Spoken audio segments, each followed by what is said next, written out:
E eu quero lhe pedir agora que junte-se a Nelly e a mim na devolução fiel do dízimo, e você jamais se decepcionará. Temos uma história incrível para lhe contar do tempo em que cursávamos a faculdade, sobre como Deus nos abençoou. Mas isso vai ter que esperar para outra hora. Você sabe agora que a Igreja Adventista do Sétimo Dia é uma igreja dizimista, que seu povo é um povo dizimista. Pergunte a qualquer adventista e ele ou ela lhe contará uma história ou histórias sobre como Deus tem cumprido a sua promessa de repreender o devorador, como Deus tem feito recuar o fogo, a inundação ou o furacão, o granizo ou a praga de insetos que destruiriam lavouras prontas para a ceifa. Provavelmente não há devorador mais devastador que uma forte e crônica depressão econômica. Deus sabe como lidar com isso também. Alguns de vocês se lembram da Grande Depressão dos anos 30, mas muitos só sabem por ouvir contar. Deixe-me levá-lo agora ao QG da Igreja Adventista do Sétimo Dia para uma história secreta. Uma história tão notável, tão incrível, que deveria dissipar para sempre qualquer ansiedade sobre o futuro. E eu lhe garanto que a história é verdadeira. Os participantes eram meus amigos. W.H. Williams era um bom diretor de finanças. Ele entendia sobre moedas de muitos países. Numa época de depressão, quando as verbas eram escassas e as pessoas passavam fome, ele era o homem certo para o posto que mantinha como segundo tesoureiro da Associação Geral dos Adventistas do Sétimo Dia, em Washington, D.C. Ele era o homem certo, eu digo, para o cargo, não apenas por causa de sua experiência, mas porque a sua fé pessoal em Deus era tal que, numa época de emergência, ele fazia tudo o que Deus lhe mandasse fazer. Não importa quão estranho ou irracional pudesse parecer. Eu tive o privilégio de conhecê-lo brevemente antes de se aposentar em 1956. Mas estamos em 1933. Era hora de fechar numa tarde de quinta-feira. O Sr. Williams sentou-se em seu escritório, alegre por poder relaxar após um dia tarefado. Sua esposa estava fora, portanto, atrasar alguns minutos não ia importar. Ele pensou como ia ser bom ir para a cama cedo e ter o descanso tão necessário. Mas aí ele sentiu uma pressão em seu ombro e uma voz clara disse num tom de comando: "Vá a Nova York esta noite." Ir a Nova York? Ora, o pastor Williams era o tesoureiro responsável pelo fluxo do dinheiro denominacional que entrava e saía da Associação Geral, tanto para as divisões no exterior como na América do Norte.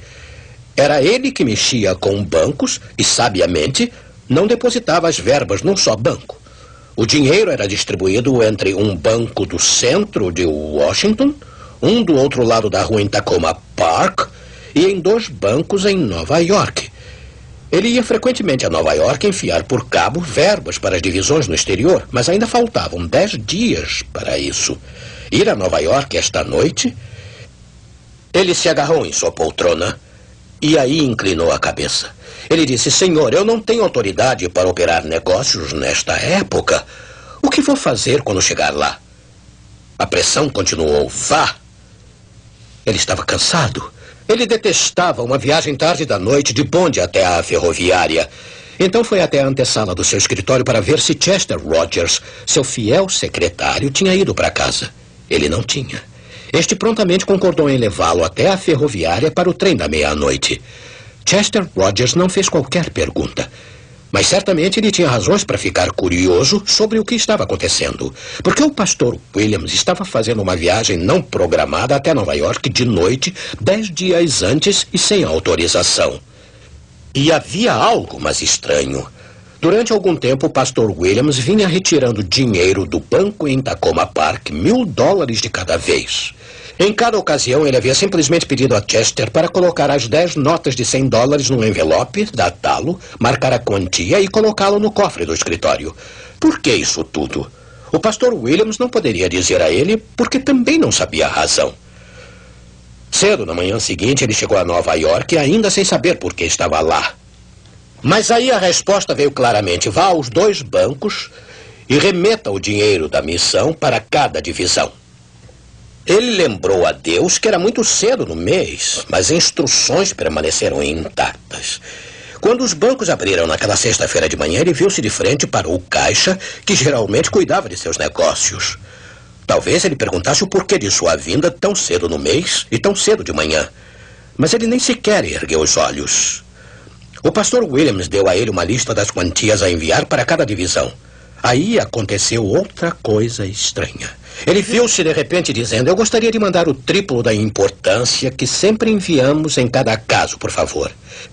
Em sua mente, ele conseguia ver o total na conta. Havia o suficiente para o triplo das remessas normais, mas iria ficar muito pouco de reserva. Ele insistiu que o caixa fizesse a transação imediatamente. Antes de entrar no banco, aquela manhã, ele tinha estado tremendo, a ponto de mal poder andar. Mas uma vez dentro do banco, toda a tremedeira e todo o seu temor desapareceram. Do lado de fora, novamente, os tremores voltaram. Como ele poderia explicar o que acabara de fazer sem autorização? De novo, ele sentiu a pressão em seu ombro e ouviu as palavras: vá ao outro banco e mande as verbas agora. E a voz parecia como se não houvesse tempo a perder. No segundo banco, assim como no primeiro, ele recebeu uma acolhida cordial e a garantia de que a transação seria feita imediatamente. Ele sabia o que fazer em seguida. Telegrafou para cada divisão: conserve verbas. Segue carta. Tendo feito isso, ele de repente percebeu que estava completamente exausto. De volta em casa, ele dormiu tranquilamente, acordando tarde na manhã seguinte. O sol brilhava sobre a sua cama. Era 4 de março de 1933, o dia que o novo presidente ia ser empossado, Franklin D. Roosevelt. Ele ficou lá por um momento. Era tão bom relaxar. Aí, através da janela aberta, veio o grito rouco de um jornaleiro: extra! Extra! Bancos fechados! Extra! Bancos fechados em todo o país. O pastor Williams pulou da cama e correu para a porta de pijama, atrás de um jornal. Ele tinha que saber o que tinha acontecido. E lá estava. Uma manchete negra de quase 5 centímetros de altura. Bancos fechados em todo o país. Agora ele sabia. O novo presidente só iria proclamar seu famoso feriado bancário no dia seguinte. Mas na manhã de 4 de março, dia da posse, corretores da Bolsa de Nova York viram Richard Whitney, o diretor da Bolsa, preparando-se para fazer o histórico anúncio. A Bolsa havia fechado não apenas por um dia, mas indefinidamente. O sistema bancário sofreu um colapso. A emergência era total.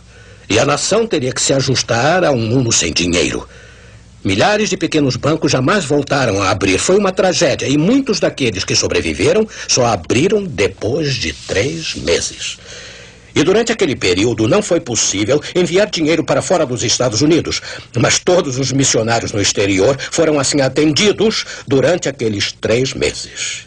E quando os envelopes no cofre do escritório foram contados, havia apenas o suficiente para pagar a folha dos funcionários durante 3 meses.